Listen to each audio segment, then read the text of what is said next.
రాష్ట్రంలో కల్తీ పాలు తాగి 5గురు చనిపోయినటువంటి పరిస్థితి.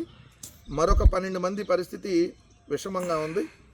దాంట్లో 8 మంది పరిస్థితి తీవ్ర విషమంగా ఉంది. సో రాష్ట్రంలో కల్తీ పాలు, చంద్రబాబు నాయుడు గారు నీతులు చెబుతూ ఉంటాడు ఇక్కడ, కల్తీ కల్తీ కల్తీ అని.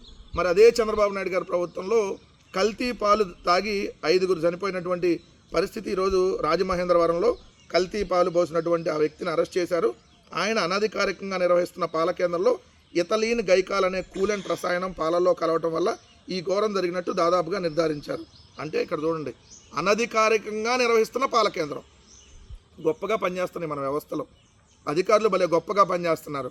ఇది మంచి ప్రభుత్వం అంటే ఇదేనా? అనధికారికంగా పాల కేంద్రం నడుస్తుందంట, అనధికారికంగా. మళ్ళీ ఆ పాల కేంద్రంలో ఇథలీన్ గైకాల్ అనే కూలెంట్ రసాయనం పాలల్లో కలవటం వల్ల ఈ పరిస్థితి వచ్చింది అని చెప్పి అధికారులు ఇప్పుడు తేల్చారంట. అసలు రాష్ట్రంలో ఏం జరుగుతూ ఉంది? ఒక్క వ్యవస్థ పనిచేయట్లేదు, ఒక్కటి నాణ్యమైనది దొరకదు.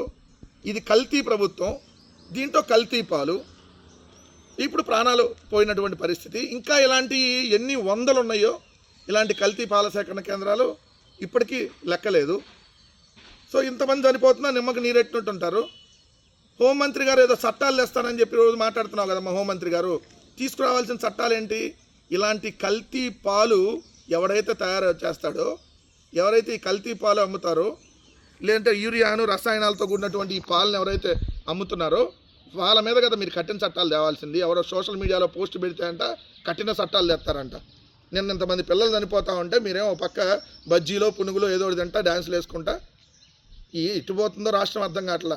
ఇంతమంది హాస్పిటల్లో ఉంటే మీ ఆంధ్రజ్యోతి వాళ్ళు రాసింది, పాలకూట విషం, కాసుల కక్కుర్తితో వ్యాపారులు కల్తీ పాపాలు, యూరియా కెమికల్స్ ఇతర పదార్థాల వినియోగం, అప్పుడే తీసిన పాలలా తెల్లని నురుగు, 4వ వంతు పాల విక్రయాలు ఇళ్ల ముందే.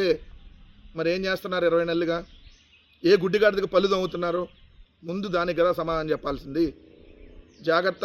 మనం తినేటటువంటి వస్తువులు కానీ తాగేటటువంటి పాలు ఇలాంటివి కానీ కొంచెం చూసి జాగ్రత్తగా తీసుకోవాల్సినటువంటి అవసరం ఉందనేది మనం గమనించుకోవాలి.